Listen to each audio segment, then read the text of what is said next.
Hello children, how are you? I am Hindi teacher किरण मिश्रा। आज हम दोहा अष्टक में से कबीरदास जी के दोहों का पुनरावर्तन करेंगे। दोहे हिंदी भाषा साहित्य की अनमोल निधि हैं। दोहे व्यवहारिक दृष्टांतों के माध्यम से सरल सहज रूप में जीवन, लोक, व्यवहार, गुण, स्वभाव, नीति, रीति आदि से परिचित कराते हैं।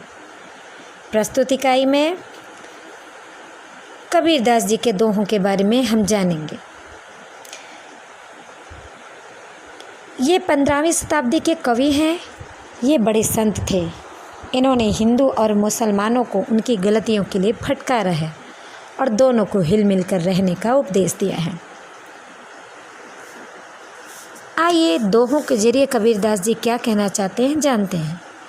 बड़ा हुआ तो क्या हुआ, जैसे पेड़ खजूर, पंथी को छाया नहीं, फल लागे अति दूर। कबीरदास जी मनुष्यों को कहते हैं, हे मनुष्यों, इस तरह बड़ा होने से क्या फ़ायदा, जैसे खजूर का पेड़ खूब बड़ा ऊंचाई पर फल होता है, पंथी को छाया नहीं, राहगीर को, आने जाने वाले को खजूर की पत्तियों की छाया नहीं मिलती है और फल भी बहुत दूर लगता है। कहने का मतलब, हे अमीर लोगों, आपके इस तरह अमीर लोगों के जैसा बने रहने से क्या फ़ायदा। आप दिल से अमीर अगर नहीं हैं तो आपके बड़े होने का कोई फ़ायदा नहीं। अगर आप किसी की मदद नहीं करते हैं, किसी ज़रूरतमंद की ज़रूरत पूरी नहीं करते हैं। अगला दोहा, साधु ऐसा चाहिए, जैसा सूप सुभाए, सार सार को गही रहे, थोथा देई उड़ाए। इस दोहे में कबीरदास जी सज्जन व्यक्ति के बारे में कहते हैं कि सज्जन व्यक्ति कैसा होना चाहिए। कबीरदास जी का विचार है कि सज्जन व्यक्ति ऐसा होना चाहिए जैसे सूप अनाज फटकने के लिए जो हमारे घरों में मिलती है, दिखाई देती है, वही सूप की बात हो रही है बच्चों।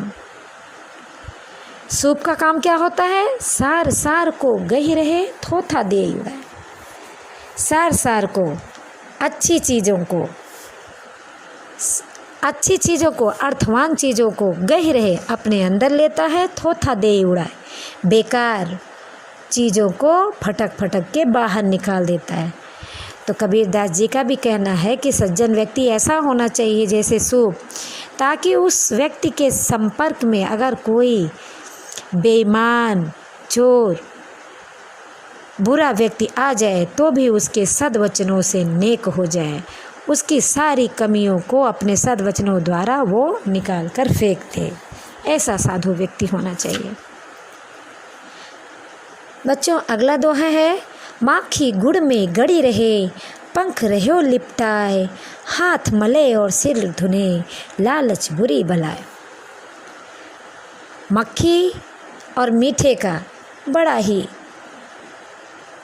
अच्छा संबंध होता है।